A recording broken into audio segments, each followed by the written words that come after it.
Welcome to 52 weeks of storytelling. We are in week 52. I'm not really sure how we got here, but we made it. Yay!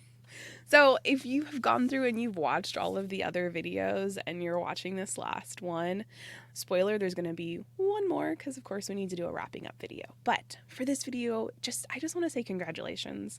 That's amazing. Even if you just watched it and thought about it, or you watched part of it and thought about writing your story, that is incredible. If you actually were able to go through and actually write your story, amazing. Congratulations, and thanks for coming along for the ride.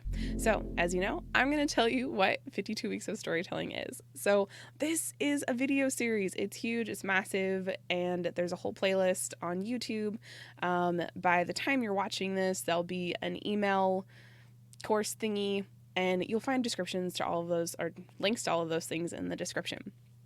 So, 52 Weeks of Storytelling was my way of helping people write one page of their story as they went along. For some people, that meant writing their memoirs. For some people, that meant having activities every week for their activities people in staff facilities, and being able to work with their kids to help them tell their stories. So this has really been an incredible exercise for people to work on. It'll live on YouTube for forever, and wherever you're watching this, hopefully it'll live there too. So, with that, I want to tell you about the journal. There is a journal that goes along with this video series. Spoiler, it's actually what inspired the video series. I made the journal first. You can find the journal on Amazon and on Etsy. Links are in the description below or wherever you are. The Amazon version is a printed version. You'll actually get it from Amazon. The Etsy version is a PDF printable. So, in those journals and everywhere else, of course, on the website, you'll find the legacy storytelling method. The legacy storytelling method is my way of helping people write their stories and breaking things down. It's really a way to outline and an opportunity to have interview questions if you are working with someone else to help them tell their life story.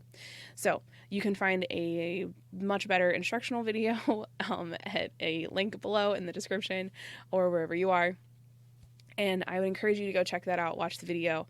It gives some really great insight and input from me, of course, of how to actually get through the storytelling method. You'll find the prompts and all those things in the journals. Let's talk about the weekly writing prompt. So this weekly writing prompt is favorite cooking memory. For my opinion, I save the best for last.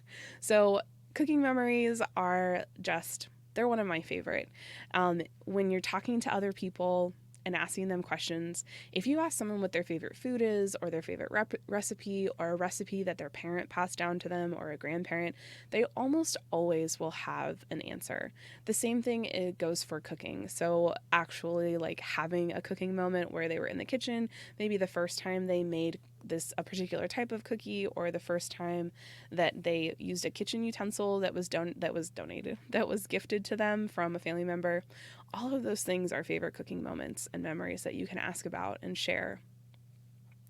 With cooking memories, keep in mind that there can be multiple timelines. I talked a little bit about this in the baking memory video in week 51, but just as a refresher, the timelines can be when you actually made the recipe or had the cooking moment. If you cooked that meal before with someone, that's a different timeline. If you're thinking about a recipe, then when it was given to you, when you made it for the first time, asking about the person, when the person who gave it to you, asking them about when they made it for the first time, who shared it with them.